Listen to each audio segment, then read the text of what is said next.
ओम श्री सरस्वत्यै नमः। नमस्कार। 88 अधिक 300तमी कक्षा। विषय हम यहाँ पर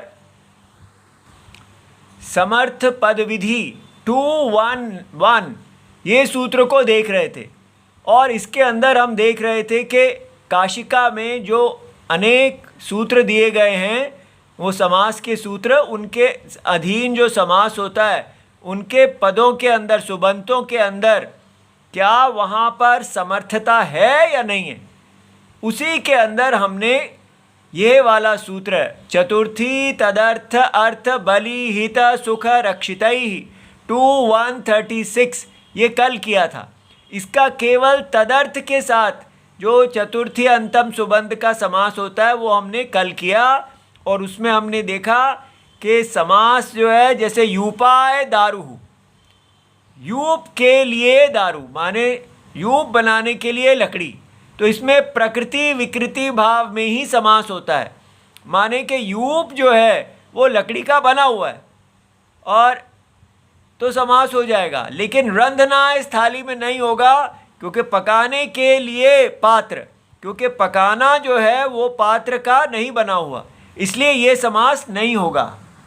किंतु हमने कल देखा था कि अश्वघासः, अश्वाय घासः ऐसा समास देखा जाता है, लेकिन अश्व और घास में कोई प्रकृति विकृत भाव तो है नहीं, तो इसलिए हम ये तो नहीं कह सकते कि अश्व जो है वो घास का बना हुआ है। ठीक है, यूपाय दारू, यूप लकड़ी का बना हुआ है तो अश्व घास का बना हुआ है, ऐसा तो नहीं कह सकते हैं। तो फिर ये समास कैसे हो गया? तो उसका उत्तर दिया गया था कि अश्वस्य घासः, इसको षष्ठी तत्पुरुष समझना चाहिए, चतुर्थी तत्पुरुष में ऐसा समास उचित नहीं है भाष्यकार के अनुसार। अब आगे देखते हैं। आज हम चतुर्थी अंत का अर्थ सुबंत के साथ जो समास है उसको देखेंगे। इसके अंदर अर्थेन नित्य समास वचनम सर्वलिंगता च वक्तव्या, ऐसा वार्तिक है 2336 के अंदर ही, और इसका अर्थ है कि अर्थ जो सुबंत है उसके साथ जो चतुर्थी अंत का समास होता है वो नित्य समास कहना चाहिए। नित्य समास का अर्थ है कि यहाँ पर समास का स्वपद लौकिक विग्रह नहीं होगा। ठीक है, और इसको आप शब्दों में तोड़ नहीं सकेंगे और इसका केवल अलौकिक विग्रह होगा। ठीक है, तो और दूसरी बात इस समास के अंदर है सर्वलिंगता च वक्तव्या, अर्थात जो सामान्य द्वंद्व और तत्पुरुष समास होते हैं उसमें जो सर्वलिंगता नहीं होती। सर्वलिंगता माने कि जैसा विशेष्य का लिंग है वही समास का लिंग हो जाएगा।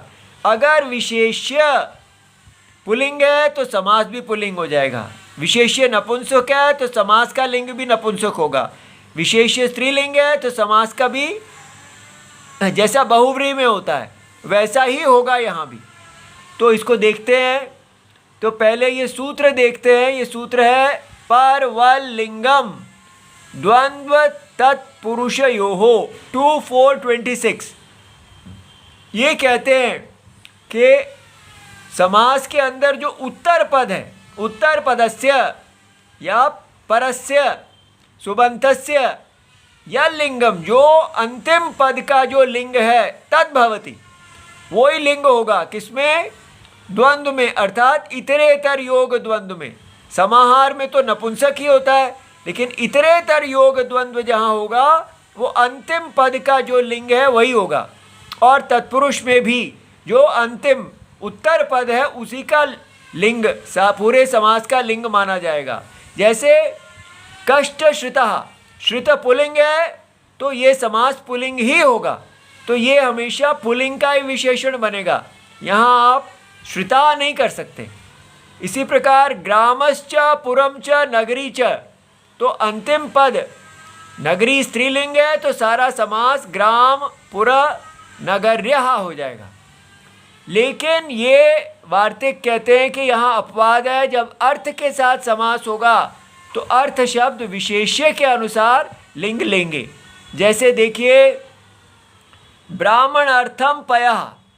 अब पय जो है नपुंसक है, ब्राह्मण के लिए दूध, तो ये नपुंसक होने के कारण हमने यहाँ इसको ब्राह्मण अर्थम कर दिया।